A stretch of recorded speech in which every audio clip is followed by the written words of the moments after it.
Imagine walking into a company ready to invest millions, only to be told by the receptionist to get lost.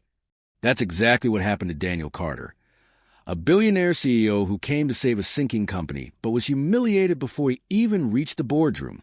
What happened next shocked everyone in that building, and within weeks, their entire empire crumbled to the ground. Stay with me, because the twist in this story will leave you speechless. You're watching Brainfuel, where true stories of power, kindness, and karma inspire and grab you from the first second to the last. Hit subscribe now so you never miss a story that fuels your mind and keeps you thinking long after the video ends. The words came like a slap across the face, sharp, loud, and echoing off the marble walls of the grand lobby at Henderson & Company, one of the most prestigious investment firms in the city. The morning sun was spilling through the tall glass doors, reflecting off the polished floors that looked more like mirrors than marble. The lobby smelled of fresh coffee and expensive perfume, buzzing with the soft clicks of high heels and the murmur of important phone calls. But that single, cutting phrase from the receptionist sliced through all the noise. Everyone near the front desk turned to look. A man in his late 30s stood there, tall, broad-shouldered, dressed in a charcoal gray suit that was neat but not flashy. His black leather briefcase looked worn but professional, and his shoes, though polished, weren't designer. He didn't wear a watch that screamed wealth, just a modest one with a leather strap. His name was Daniel Carter. At that moment, though, to the young receptionist sitting behind the gleaming white desk, he was just another uninvited visitor who had wandered into their pristine world. "Excuse me?" Daniel asked, his voice calm but firm, tilting his head slightly as if he couldn't believe what he'd just heard. The receptionist, Sandra, snapped her gum and rolled her eyes. She looked about 25, her nails perfectly manicured, her makeup flawless. She barely glanced at him, already irritated. "You heard me," she said, her tone flat and dismissive. "Get lost. This is not the place for walk-ins. We don't hand out charity jobs here." Daniel's brow furrowed slightly. He had simply approached the desk after stepping inside, waiting his turn as Sandra finished typing on her computer. There was no hostility in his posture. "I have a meeting with the board of directors," Daniel said, trying again, his tone polite. "Scheduled at 10 o'clock. Sandra let out a small laugh under her breath, as if she'd just heard the funniest joke. "Oh, really? With the board of directors? Look, buddy, you don't just stroll in here off the street and demand a meeting with the board. You think I haven't seen this before? People like you come in here every week, hoping to pitch some little idea to make a quick buck." Her eyes scanned him up and down, landing on his simple briefcase, then his watch, and finally his calm expression. To her, he looked too ordinary to be important. "Now, I'm asking you nicely. Leave before I call security." The words hit Daniel like cold water. A few people waiting in the lounge glanced at him, whispering behind their coffee cups. Some smirked, assuming he was some desperate salesman or an unemployed man trying his luck. Daniel felt his jaw tighten, but years of discipline kept his voice even. He had faced far worse insults growing up. Teachers who didn't believe in him, neighbors who mocked him for dreaming big. But somehow, hearing this in corporate lobby, after all he'd achieved, stung in a different way. "I believe you're mistaken," Daniel said, his deep voice steady. "Could you please check the list of appointments for 10 a.m.? The meeting was confirmed 2 weeks ago." Sandra sighed dramatically, leaning back in her chair, as if he was wasting her precious time. She tapped her long nails on the counter. "Sir, I don't need to check anything. I know the board schedule. We're expecting an investor this morning. A Mr. Carter, someone important. You're not him." The irony of her words almost made Daniel smile, but he restrained himself. "I assure you," he said quietly, "my name is Daniel Carter. I'm here for that meeting." Sandra froze for a fraction of a second, then burst out laughing. The laughter was loud enough to draw more curious stares from across the lobby. "Oh, come on," she scoffed. You're telling me you're that Daniel Carter? The billionaire tech guy? Right, and I'm the Queen of England." The mockery in her tone wasn't lost on anyone nearby. Daniel didn't respond right away. Instead, he glanced around the lobby, noticing how quickly people judged others based on appearances. A man in a tailored navy suit carrying an expensive briefcase walked by, and Sandra instantly sat up straighter to greet him with a polished smile. proof that her attitude had nothing to do with company policy and everything to do with assumptions. "Miss," Daniel said finally, his voice low and calm, "I would appreciate it if you could check. I have no intention of causing a scene." But Sandra only crossed her arms and tilted her head. "Look, I'm trying to be polite here. We don't have time for jokers. So why don't you save yourself the embarrassment and leave before I call security? You're holding up the line." Daniel's patience was wearing thin, but he refused to show it. His mother had always told him, "Respect is a reflection of your character, not theirs." He was about to respond when a voice came from behind. "Is there a problem here?" It was a tall security guard approaching, alerted by Sandra's gestures. "Yeah," Sandra said before Daniel could speak. "This man's refusing to leave. Says he has a meeting with the board. Can you escort him out, please?"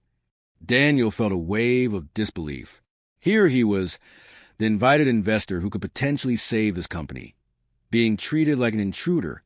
"Sir, I'll have to ask you to step outside," the guard said, though his tone was more cautious than aggressive.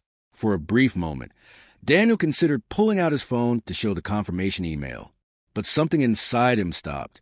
He wanted to see just how far this charade would go, how deep the culture of disrespect in this company ran. "Not a problem," Daniel said calmly. "I'll wait." Sandra smirked in triumph, as if she'd just won a battle. But what happened next would turn that smirk into horror. Just as Daniel stepped aside to wait near the elevator, the door slid open, and out walked Mr. Richard Hughes, one of the company's senior partners.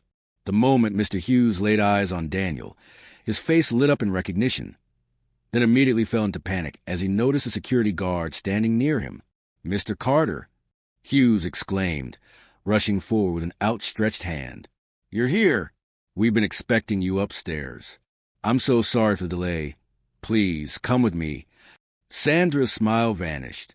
Her heart sank as she looked back and forth between Hughes and the man she had just insulted. The people in the lobby exchanged whispers, realizing they had just witnessed something extraordinary and humiliating for Sandra. Daniel met Hughes's handshake with a polite nod, but said nothing about the incident. His silence spoke volumes. As he followed Hughes toward the elevator, he could feel Sandra's gaze burning into his back, filled with regret and embarrassment. But the damage was already done. What Sandra didn't know was that in the next hour, her careless words would change the fate of the entire company forever. Before Daniel Carter ever walked into boardrooms or signed billion-dollar deals, he was just a skinny boy living on the edge of the city in a small, two-room apartment that barely kept out the rain. His earliest memories weren't of toys or vacations, but the sound of his mother's tired footsteps dragging across the cracked kitchen floor after pulling double shifts at the diner. His father had walked out when Daniel was only 6, leaving his mother, Grace Carter, to raise Daniel and his younger sister, Lena, alone. There were nights when Grace would set only 2 plates of food on the table. Daniel used to ask, "Aren't you eating, Mom?" And she'd smile weakly and say, "I already ate at work." But Daniel would later realize she hadn't eaten at all. She was just making sure her children didn't go to bed hungry. Their neighborhood was rough. Broken streetlights, sirens at night, graffiti on every wall. Many kids Daniel's age dropped out of school early, some falling into gangs, others just disappearing. Daniel could have easily been one of them, but there was one thing that set him apart: his fascination with machines. At age 10, he found a broken radio in a dumpster behind their building. Instead of tossing it aside, he took it apart piece by piece, curious about the wires and circuits. He didn't fix it that day, but that curiosity lit a spark. Soon, he was digging through old electronics at junkyards, scavenging parts, and teaching himself how to put things back together. When he was 13, a neighbor gave him a second-hand computer that wouldn't turn on. Daniel stayed up 3 nights in a row, reading library books about hardware and experimenting until he finally got the machine to boot. That feeling, the rush of solving a problem on his own, became addictive. His mother noticed his passion and encouraged it, even when they barely had enough money for basic supplies. She once skipped paying the electricity bill to buy Daniel a small soldering kit for his birthday. "You're going to do something amazing one day, Danny," she told him as he unwrapped the kit. "You'll build things that change lives. Don't ever stop." Those words stuck with him. In school, Daniel wasn't the most popular kid. He was shy, often sitting in the back of the classroom sketching designs for gadgets instead of gossiping about sports or music. Some kids teased him for carrying around old circuit boards in his backpack. But a few teachers saw his potential. One teacher in particular, Mr. Jacobs, the math teacher, became his mentor. After school, Mr. Jacobs let Daniel use the school's outdated computer lab to practice coding. He also encouraged Daniel to enter local science fairs, even paying for some of the entry fees out of his own pocket. At 15, Daniel created a simple app that helped local shopkeepers track inventory using their basic cell phones. He didn't make money from it, but it gave him a taste of what his skills could do for others. Then came tragedy. The summer before his senior year of high school, his mother fell seriously ill. The medical bills piled up faster than they could pay, and Daniel took up part-time jobs, bagging groceries, washing cars, anything to keep the lights on. He still studied at night, often falling asleep on his textbooks. Grace's illness forced Daniel to grow up even faster. He promised her he would go to college, no matter how hard it got. "Don't worry about me," she would whisper, holding his hand in the hospital bed. "Just promise you'll keep going. Don't let this life hold you back." True to his word, Daniel applied for scholarships and, against the odds, was accepted into a state university's computer science program. He couldn't afford dorm living, so he commuted hours every day by bus, often using that time to write code on his old laptop. College wasn't easy. While other students enjoyed campus parties, Daniel worked nights at a local coffee shop to pay for books. There were moments he thought of quitting, especially after his mother passed away in his sophomore year. Her loss left a hole in his heart, but it also fueled his determination. By the time he graduated, Daniel had already built a small but functional e-commerce platform designed for mom-and-pop stores struggling to move online. He named the software QuickCart. In the early days, he pitched QuickCart to dozens of small businesses. Most turned him away, skeptical of trusting a young man with no fancy office or big name. But Daniel kept going, improving the software after every rejection. His breakthrough came when a chain of local grocery stores decided to give his product a try. Within months, their sales increased by 30% and word of mouth spread.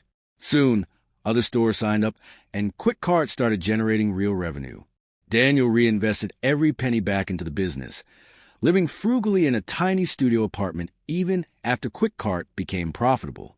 By the time he was 30, he had transformed QuickCart into Carter Global Tech, expanding its services beyond small businesses to larger retail chains and logistics companies. His company's success wasn't just measured in money. It created thousands of jobs and provided affordable tech solutions to struggling enterprises worldwide. Yet, despite his rise to fame in the tech world, Daniel stayed humble. He still remembered those nights studying by candlelight, the sacrifices his mother made, and the teachers who believed in him when no one else did. That humility was why he often avoided luxury cars or personal bodyguards when attending business meetings. He wanted people to judge him by his work, not his wealth. Unfortunately, not everyone could see past appearances. On the morning he arrived at Henderson & Company, Daniel wore the same modest watch his mother had given him on his college graduation day. To him, it was priceless. To Sandra, the receptionist, it was just another cheap accessory that didn't match the image of a billionaire investor.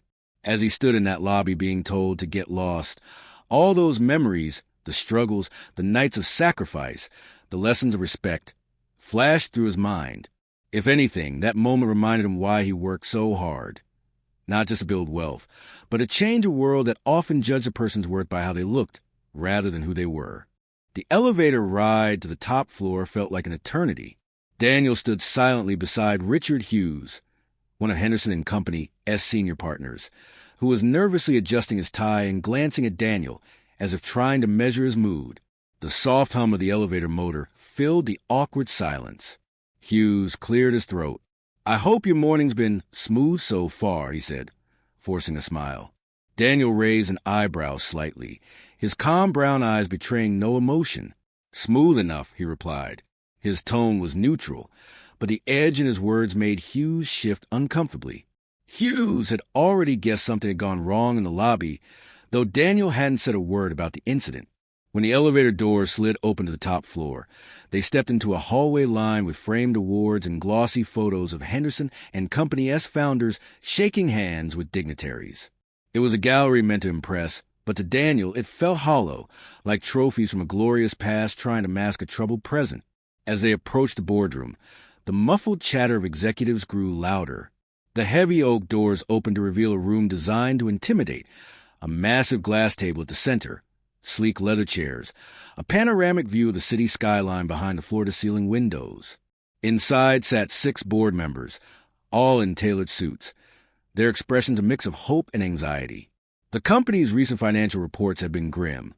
Declining profits, a shrinking client base, debts piling up. Carter Global Tech, Daniel's company, was their last shot at survival. The moment Daniel entered, the atmosphere shifted. The executives stood to greet him, their smiles a little too wide, their handshakes a bit too eager. "Mr. Carter," said Evelyn Grant, the CFO, "it's an honor to finally meet you in person. We've been looking forward to this partnership for months." Daniel nodded politely. "Likewise." He took his seat at the far end of the table, placing his leather briefcase neatly beside his chair.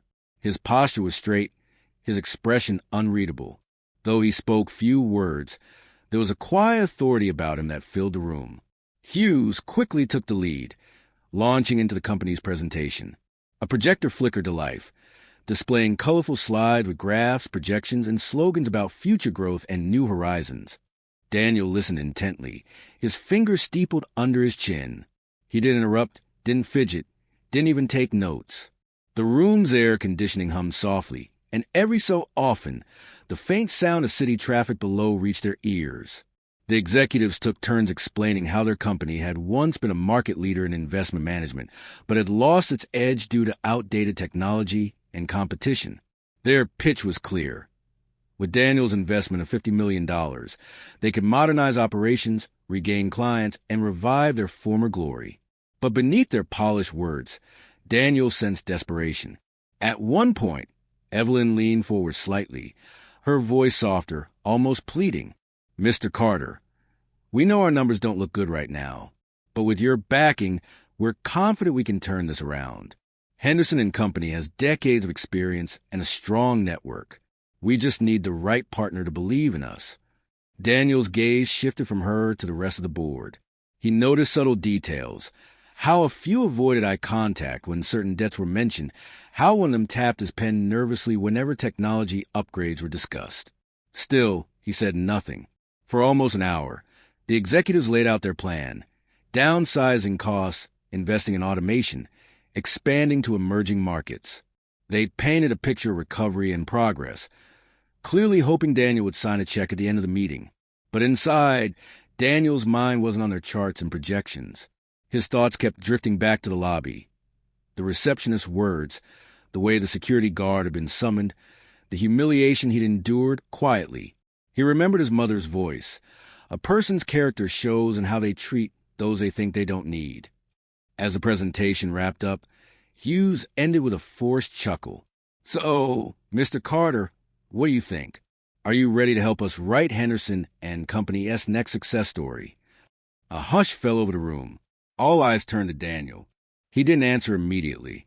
Instead, he leaned back slightly in his chair, gazing out the window at the bustling city below, the very city where he had once been a struggling student, riding buses and working late shifts. Now he sat here, in a room of people who saw him only as a checkbook. Finally, he turned back to face them. His voice was calm, but there was a weight behind every word. "You've given me a lot to think about," he began. "I came here today ready to invest, not just my money, but my experience and my team's expertise. I know what it's like to build something from the ground up. I know what it's like to struggle." The board members exchanged hopeful glances, but then his tone changed, firmer, colder. "However," he continued, "before I invest in a company, I look for more than just numbers on a spreadsheet. I look at the people, the culture, how they treat others, clients, employees, even strangers who walk to the front door." The hopeful expressions began to fade. "Today, before I even stepped into this room, I got a glimpse of your company's culture. I was told to get lost by someone representing your organization, before she even bothered to ask my name. That moment told me everything I needed to know. A heavy silence settled over the room. Some board members shifted uncomfortably in their seats, their faces flushing with embarrassment. Hughes opened his mouth to speak, but Daniel raised a hand slightly, stopping him. Respect, Daniel said, is the foundation of any successful business. If a company can't show respect to a guest in its own lobby, how can it respect its clients or partners? A lack of respect destroys trust. And without trust, no amount of money can save a business. His words hung in the air like a gavel strike. Evelyn tried to recover, her voice almost trembling. Mr. Carter, I'm deeply sorry for what happened. That receptionist behavior does not reflect who we are as a company. Daniel's eyes softened slightly, but his decision was firm. I appreciate your apology, but culture isn't built in a day, or broken by one person alone. What I witnessed today wasn't just one individual's mistake. It was a symptom of a deeper problem. He closed his briefcase and stood up. I came here hoping to invest in your future. Unfortunately, I won't be moving forward. The board members looked stunned. A few started to speak, trying to salvage the deal, but Daniel shook his head. This meeting is over. I wish you all the best. With that, he left the boardroom, his footsteps echoing down the hallway. As the elevator doors closed behind him, the executives sat in stunned silence. In just a few sentences, Daniel had walked away, not just from a deal, but from saving their company. Meanwhile, downstairs, Sandra sat at the reception desk, blissfully unaware of the storm she had set in motion. The elevator door slid shut with a soft chime, sealing Daniel inside with Richard Hughes. The ride to the top floor felt far longer than the 30 seconds it really was. The air was thick with a strange tension, the soft hum of the motor filling the silence. Hughes kept glancing sideways at Daniel, fidgeting with his tie, as if he could somehow loosen the weight of the moment. I hope your morning's been smooth so far, Hughes finally said, forcing a laugh that sounded hollow even to his own ears. Daniel's gaze remained fixed on the elevator display, counting up the floors. Smooth enough, he replied calmly, but the clipped tone made Hughes' smile falter. He could sense something had happened downstairs, though Daniel's face betrayed nothing. When the doors opened on the top floor, they stepped into a wide corridor lined with expensive paintings and black and white photos of the company's early days. Henderson and Company as founders shaking hands with presidents, ribbon-cutting ceremonies from decades past. A proud history that seemed frozen in the frames. To Daniel, the hallway felt more like a museum of fading glory than a promise of progress. They reached the large double doors of the boardroom just as muffled voices drifted through. Hughes straightened his jacket, pushed open the door, and ushered Daniel inside. The boardroom itself was designed to impress. Floor-to-ceiling windows framed a panoramic skyline of the city, its glass towers gleaming in the afternoon light. A massive oval table of polished glass dominated the center of the room, surrounded by 12 leather chairs. Along the far wall, a sleek digital display waited to bring their charts and projections to life. The whole place smelled faintly of leather and the citrus polish used on the wooden panels. 6 people were already seated around the table, all in sharp suits, their posture stiff but faces carefully arranged in polite smiles. The moment Daniel stepped in, their eyes shifted to him, measuring him, welcoming him, hoping he would be the man who could save them. For months, they'd been trying to secure this meeting, praying for his investment to keep their company from collapsing. Mr. Carter, said Evelyn Grant, the CFO, standing up to greet him with a warm but slightly nervous smile. It's a pleasure to finally meet you in person. We've heard so much about the success of Carter Global Tech. Daniel shook her hand with a polite nod. Thank you. I appreciate the invitation. He placed his warm but well-kept leather briefcase beside his chair and sat at the far end of the table, his presence somehow commanding without needing to say a word. He straightened his shoulders, rested his hands loosely in front of him, and met each board member's eyes with a calm that made a few of them shift in their seats. Richard Hughes cleared his throat and began the presentation. The wall display came alive with a series of bright graphs, pie charts, and slogans about growth.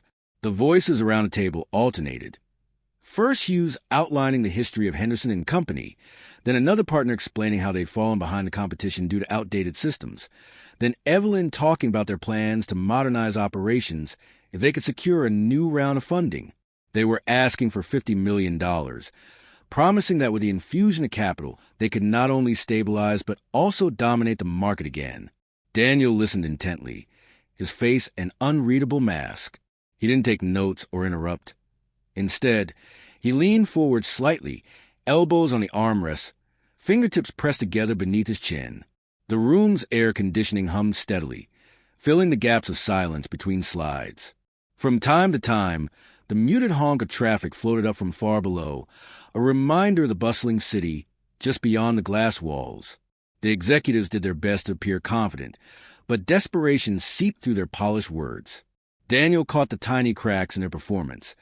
The way one board member avoided eye contact whenever debt was mentioned, the quick, tight smiles whenever projected profits appeared on the screen. Evelyn, in particular, seemed to carry the weight of the company on her shoulders. Her voice softened when she appealed directly to Daniel. "We know the numbers aren't ideal right now," she said, "but with your support, we're confident Henderson and Company can return to its rightful place in the market. We just need the right partner to believe in us." Daniel's eyes shifted from Evelyn to the others, studying them one by one. He wasn't only assessing their words. He was reading the culture of the company. He'd learned long ago that a business's future wasn't determined solely by its balance sheets, but by the people steering the ship. And what he saw was a room full of people looking at him, as if he were their lifeline. The presentation dragged on for nearly an hour. Slide after slide promised efficiency, automation, international expansion, big words meant to inspire confidence. But Daniel's thoughts kept wandering back to the lobby downstairs. He could still hear the sharp words of the receptionist telling him to get lost, still remember the way her eyes had judged his worth by the cut of his suit and the age of his watch. That moment lingered like a thorn. His mother's words echoed in his mind. A person's character shows in how they treat those they think they don't need. Finally, the presentation ended. Hughes gave a nervous laugh, trying to lighten the tension. "So, Mr. Carter, what do you think? Are you ready to help us write Henderson and Company's next great chapter?" The question hung in the air. A hush fell over the table as every pair of eyes focused on Daniel, waiting for his verdict. He didn't answer right away. Instead, he leaned back in his chair and turned his gaze to the skyline outside the window. He saw the city below, the same streets where he'd once walked home carrying a backpack full of old circuit boards, the same skyline he looked up to when he was just another kid with impossible dreams. Now he was the man everyone was begging for a second chance. When he finally spoke, his voice was calm but carried a weight that made even the hum of the air conditioner seem to fade. "You've given me a lot to think about," he said slowly. "I came here ready to invest, not just money, but also my team's expertise. I know how hard it is to build something from the ground up. I know what it's like to struggle." The board members exchanged hopeful glances, sensing a yes. But then Daniel's tone shifted, turning firmer, colder. "However," he continued, his eyes steady on Hughes, "before I invest in any company, I look beyond the spreadsheets. I look at the people, the culture, how they treat others. That tells me more about a company's future than any projection you can show me." The hopeful looks around the table began to dim. The lobby felt strangely quieter as Daniel stepped out of the elevator. The same receptionist who had dismissed him earlier sat frozen behind the desk, clearly aware now of who he was and of the storm she had helped unleash. Her phone was cradled in her hand as if she'd been mid-dial, but she lowered it slowly when their eyes met. For a moment, the air between them felt heavy enough to touch. Daniel didn't speak. He simply gave her a long, unreadable look, calm but piercing, before walking past her toward the glass doors. The automatic doors slid open with a faint hiss, and the city's late afternoon breeze greeted him like an old friend. Outside, the sun had begun its slow descent, casting the skyline in a warm amber glow. Daniel paused at the curb, taking a moment to breathe in the crisp air. The tension of the boardroom seemed to dissolve into the hum of traffic and the distant chatter of pedestrians. It was done. Henderson and Company had lost their last chance at redemption. But his thoughts didn't linger on the board members or the receptionist. Instead, his mind wandered to his mother. He remembered her telling him, when he was just a boy fixing broken radios in their cramped apartment, that respect is the real wealth a person carries.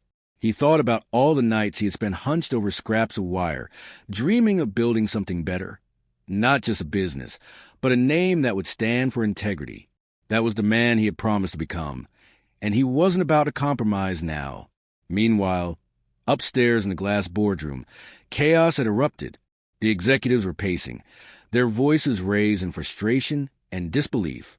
Evelyn sat quietly, rubbing her temples as the realization sank and that the investment they had counted on had slipped away because of something as seemingly small, but actually enormous, as a single rude interaction. Hughes, red-faced and sweating, barked orders to call Daniel back, to offer him better terms, anything to salvage the deal. But deep down, he knew Daniel's words had been final.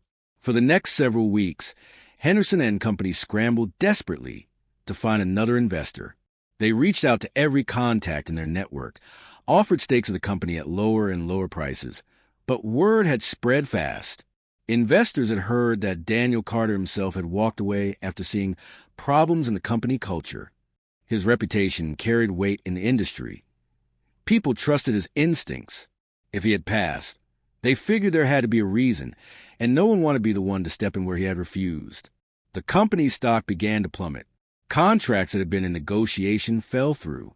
Vendors demanded payments they could no longer make on time. Employees started to leave, sensing the ship was sinking. Each week seemed to bring a new blow. Another client lost, another lawsuit over unpaid bills, another headline about their downfall. Daniel didn't take pleasure in their collapse. He focused on his own company, expanding new tech programs for underserved schools and mentoring young entrepreneurs who reminded him of himself at their age, hungry, determined, just needing someone to believe in them. His team never knew what had happened at Henderson and Company that day. He didn't speak of it. To him, it was just another reminder that no amount of money could fix what was broken at the core of a business. Months passed, and Henderson and Company finally declared bankruptcy.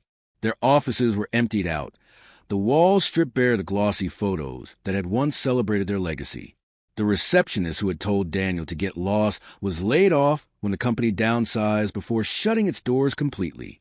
She went home one evening with a small cardboard box holding her belongings. Photos, pens, a coffee mug, her eyes red from crying. One rainy afternoon, Evelyn, once the CFO, reached out to Daniel. She didn't call to ask for money. She called to apologize. Her voice on the phone was soft, weary, but sincere. "I just wanted to say I'm sorry," she said, "for what happened that day, for how we lost our way as a company. We built walls where we should have built bridges, and we paid the price." Daniel listened quietly, leaning back in his office chair as the rain streaked down his own window. "You don't owe me an apology," he said after a pause. "But I hope you see now that culture isn't about slogans on a wall or mission statements in a binder. It's about how you treat the next person who walks through your door." "I do see it now," she replied, her voice breaking slightly. "And I'll never forget it." When the call ended, Daniel sat there for a while, reflecting. Despite everything, there was no sense of triumph in him. Henderson and Company's destruction wasn't something to celebrate. It was a cautionary tale, a testament to the power of small moments, the kind that reveal the truth about character. Not long after that call, Daniel was invited to speak at a major business summit. In front of a hall packed with hundreds of rising entrepreneurs, he shared the story, not naming the company, but describing the lesson. The value of your business, he told them, isn't just measured in profit margins or market share. It's measured in trust, in decency, in how you treat the person standing at your door who you think can do nothing for you. That's the real brand you're building every single day. The audience sat in pin-drop silence, then erupted into applause. His words resonated because they weren't just theory. They were born from experience. Clips of that speech went viral online, inspiring countless people to rethink their own approaches to leadership and kindness in the workplace. For Daniel, it wasn't about revenge. It was about staying true to his principles and proving that success without compassion is hollow. And as his company continued to grow, he kept the memory of that rainy afternoon in his heart. The day he walked away from millions because he refused to compromise on something priceless: respect. Far away, the old Henderson and Company building stood empty, its windows dark and its logo removed. For lease sign now hung in the front window, where the proud company name had once been. Passers-by rarely spared it a second glance, not knowing the lessons its fall had written in the city's business history. Daniel never went back to that building. He didn't need to. He had already left his mark, not on the company's walls or its balance sheets, but on the hearts of those who had witnessed his stand for dignity. Sometimes he would think of that day as he drove past the skyline. The world had a way of teaching hard lessons, often in unexpected moments. He hoped that the people who worked there had taken something away from it too, that they'd remember the cost of one careless word and the reward of simple humanity. And so, the story became not just about a powerful CEO who walked away, but about the weight of kindness in business and in life. In the end, Daniel Carter didn't destroy Henderson and Company. The company destroyed itself the moment it forgot that the strength of any empire is built on how it treats the very first person who walks through its doors.